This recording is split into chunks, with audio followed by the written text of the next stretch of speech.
Students, CA की exams दिन प्रतिदिन टफ होती जा रही है और अनएक्सपेक्टेड क्वेश्चंस पहुंचे जा रहे हैं।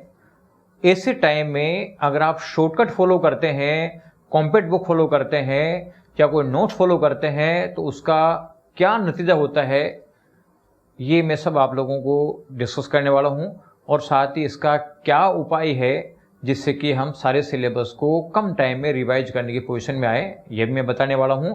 तो आप इस वीडियो को पूरा देखें, अपने दोस्तों को शेयर करें, साथ ही वीएसआई का यूट्यूब चैनल सब्सक्राइब करके बेल आइकन दबाएं जिससे इंपॉर्टेंट वीडियोज आप लोगों को मिल सके। सबसे पहला जो मेरा पार्ट है वह है कि मेन बुक पढ़ें या फिर आप कॉम्पैक्ट बुक पढ़ें।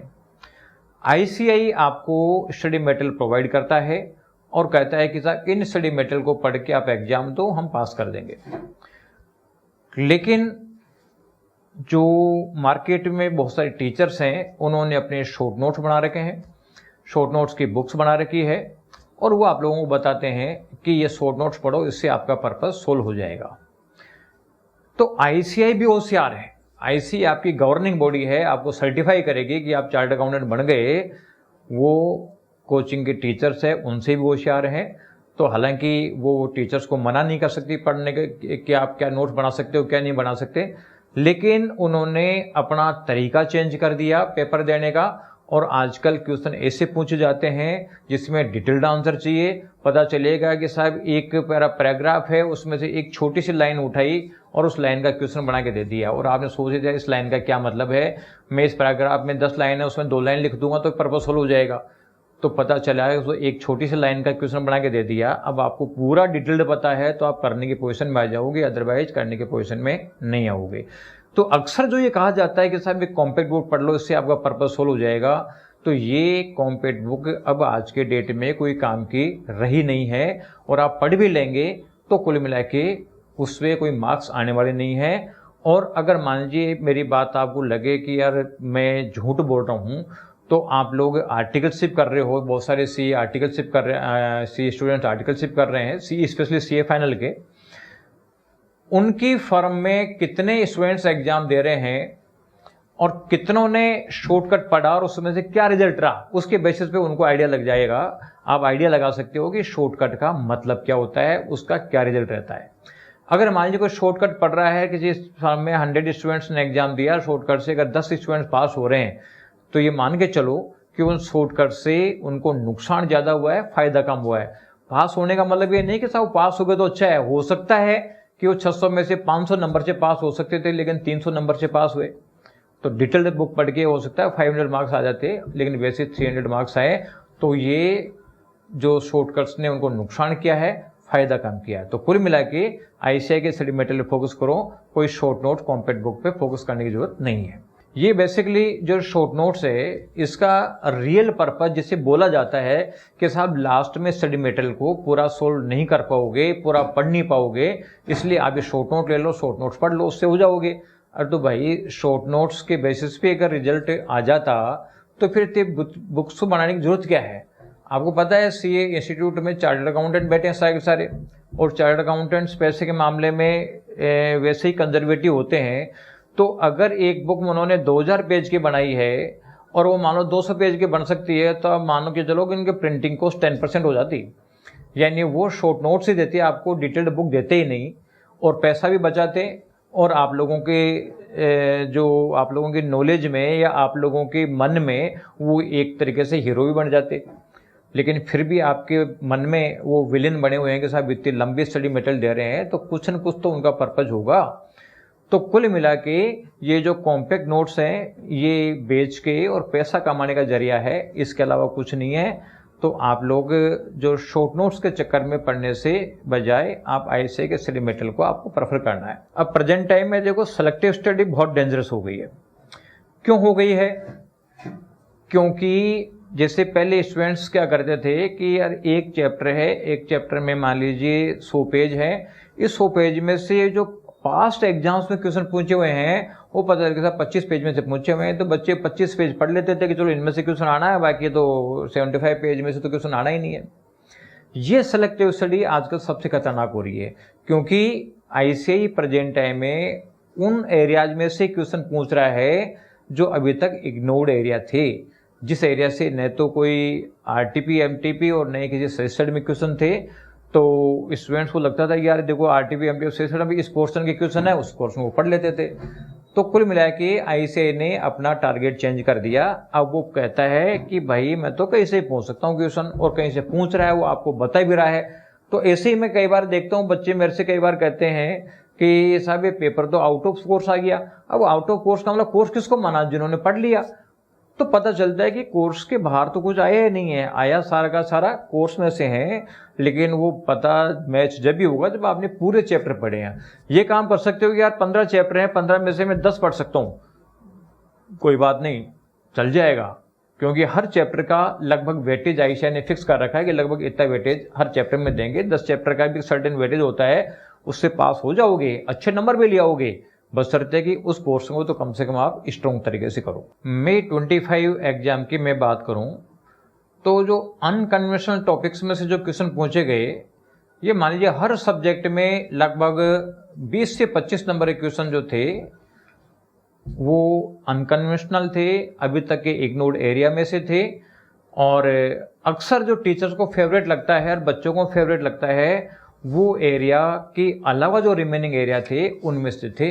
एक दो सब्जेक्टों में जरूर अनएक्सपेक्टेड क्वेश्चन कम थे, लेकिन 20 से 25 नंबर के कई सब्जेक्ट्स में अनएक्सपेक्टेड क्वेश्चन थे। अब मान लो कोई बच्चा इस तरीके की चीज़ें इग्नोर करता है, शॉर्टकट करता है या उनको उस एरिया को इग्नोर कर देता है, तो फिर पास कैसे होगा। तो आप देख रहे हो जो रिजल्ट का डाउनफॉल जा रहा है, वो रिजल्ट का डाउनफॉल जो है उसका रीजन ये है कि पेपर का पैटर्न चेंज हो चुका, लेकिन स्टूडेंट्स अभी भी इसको अडॉप्ट करने के लिए रेडी नहीं है। जैसे अभी इस एग्जाम में था कि definition of securities excluding ULIP under SCR act, pre 1897 general clauses act history है, rules for foreign exchange foreign subscriber under incorporation rules है। ये सब बच्चे पढ़ते नहीं, अक्सर क्वेश्चन आ गए। इसके अलावा importance of building updated study material, ये एक बहुत बड़ा इंपॉर्टेंट चीज़ है कि अपग्रेडेड यानी जो अपडेटेड स्टडी मटेरियल पढ़ना जरूरी है। अक्सर जो अपग्रेडेशन आता है वो हर अटेम्प्ट में आईसीएआई थोड़ा थोड़ा चेंज कर देता है, तो इसलिए लेटेस्ट स्टडी मटेरियल पढ़ना जरूरी है। अदरवाइज पता चलता है कि आपने पुराने स्टडी मटेरियल पढ़ दिया और कुछ चीज़ें चेंज कर दी और उसमें से क्वेश्चन आ गए, तो पूरी पढ़ी पढ़ाई चीज़ों पर मेहनत वेस्ट हो जाती है। तो ये अक्सर बच्चे मानते हैं कि यार टैक्सेशन में चेंज आता है तो टैक्सेशन तो वो रिवाइज देख लेते हैं, लेकिन बाकी रिमेनिंग सब्जेक्ट्स है, चाहे जैसे FR है या आपका ऑडिट है या आपका इंटर में लॉ है और ऑडिट है, इनमें भी ऐसे कई बार छोटे छोटे चेंजेस कर देती है, कुछ कंसेप्ट ऐड कर देती है। तो अपडेटेड स्टडी मटेरियल पढ़ेंगे तो कोई दिक्कत नहीं आएगी। तो ये अपडेटेड स्टडी मटेरियल में ज़्यादा प्रॉब्लम इंटर में तो बहुत कम है, चलो एक साल में एग्जाम हो जाता था, CA फाइनल में बहुत ज़्यादा। तो उन बच्चों को थोड़ा सा माइंड में ज़्यादा ध्यान रखने की जरूरत है कि अपडेटेड मटेरियल पढ़ें, चाहे हमारा कुछ एक्स्ट्रा पैसे लग जाए तो कोई दिक्कत नहीं है, फिर भी हमें अपडेटेड मटेरियल पढ़ना चाहिए। इसके अलावा जो आईसीएआई का क्वेश्चन पैटर्न जो चेंज हुआ है वो केस स्टडी बेस्ड ज़्यादा हो गया, और केस स्टडी बेस में कुछ हिडन कंसेप्ट्स है, हिडन कंसेप्ट्स है जो सिलेबस में रहते हैं। तो ये केस स्टडी बेस्ड क्वेश्चंस में आपको एक तरीके से कंसेप्ट का एप्लीकेशन करना पड़ता है।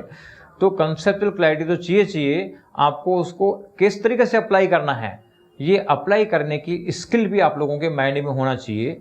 इसका एक ही तरीका है कि कंसेप्चुअल क्लैरिटी करें और फिर 2-3 केस स्टडी देखें और आप ये देखें कि किस तरीके से इस कंसेप्चुअल नॉलेज को केस स्टडी में अप्लाई किया है, लिखने का तरीका क्या रखा हुआ है। अगर आप ये चीज़ करेंगे तो फिर आप सही तरीके से आंसर दे पाएंगे। अदरवाइज बहुत सारी बार मैं देखता हूं कि बच्चे केवल कंसेप्ट लिख के आ जाते हैं, जहां पे एप्लीकेशन लिखनी है कंसेप्ट की, वहां पे कंसेप्ट लिख के आ जाते हैं। फिर बच्चे कहते हैं कि हम तो पूरी कंसेप्ट लिखे आए थे।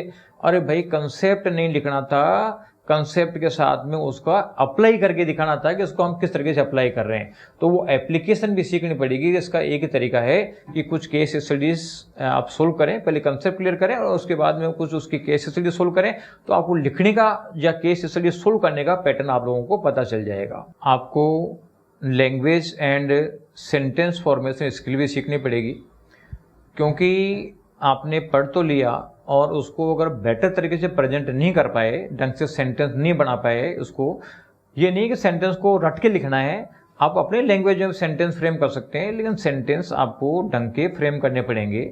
आपको एग्जैक्ट लाइन टू लाइन जो वर्ड्स है ये भी लिखने की जरूरत नहीं है। सेंटेंस इस तरीके से फ्रेम करना है कि उस पार्ट का जो एसेंस है वो आपके आंसर में कवर हो जाए। अगर ऐसा नहीं कर पाएंगे तो आप जितने मार्क्स को डिजर्व करते हैं उतने मार्क्स आपको नहीं मिल पाएंगे। इवन आप देखते हो कि सजेस्टेड आंसर्स में बहुत सारी मिस्टेक्स होती है, क्योंकि जब पेपर सेटर पेपर बनाता है उसके बाद वो अपने हिसाब से आंसर देता है, बाद में जब ये कमेटी बैठती है और देखती है कि यार क्या है क्या नहीं है, बच्चों में भी आते हैं, तो उसके बाद पता चलता है कि यार ये तो गलती हो गई। इसलिए आप देखते हो कि बहुत सारी MCQs में और सब्जेक्टिव में ICAI ने जो जैसे सब्जेक्टिव में तो फिर भी पता नहीं चलता कि आंसर लिखना होता है, लेकिन MCQ में तो 4 ऑप्शन दे रखे होते हैं। पता चलता है कि अभी भी कम से कम 25-30 नंबर के MCQ ऐसे थे पिछले एग्जामों में भी कि जिसमें आंसर मिस्टेक थे। इन चारों में ऑप्शन अवेलेबल नहीं है। आप सोच सकते हो जब ICAI के पेपर सेट में मिस्टेक कर सकते हैं तो आप गलती क्यों नहीं कर सकते। हालांकि ICAI के पेपर मिस्टेक्स जो पेपर सेटर्स की मिस्टेक होती है उसके तो आपको बोनस मार्क्स मिल जाते हैं, इसलिए आपको ज़्यादा दिक्कत नहीं है। लेकिन आप लोगों से जो मिस्टेक होती है तो उसको तो आपको कम से कम खुद को इम्प्रूव करना पड़ेगा। इसके अलावा आपको सी में जो लो सब्जेक्ट है या ऑडिट सब्जेक्ट है, इसके लिए भी थोड़ा सा एक राइट अप्रोच आपको फॉलो करनी पड़ेगी कि आपको एक तो लो का और साथ में ऑडिट है तो ऐसे वगैरह का इंटरप्रिटेशन जो है वो मेन बुक से ढंग से आपको समझना पड़ेगा। उसको आपको रिवाइज करके मेन चीज़ों को आपको अंडरलाइन करना पड़ेगा, जिससे कि समराइज वे में वो हमारे को याद रह जाए। और इनको आपको एक तरीके से कंप्लीट कवरेज करना पड़ेगा, जिससे कि आप किसी भी टाइप के क्वेश्चंस को पूरा करने की पोजीशन में आ जाएं। क्योंकि अपन केवल इसमें पास्ट एग्जाम के क्वेश्चन पढ़ेंगे तो उससे क्वेश्चन नहीं कर पाएंगे। कुल मिला के रेलिवेंट लो और एसेज वगैरह का ढंग से आप प्रेजेंटेशन सीखें, इसलिए किसी भी तरीके का क्वेश्चन होगा तो फिर आप करने की पोजीशन में आ जाएंगे।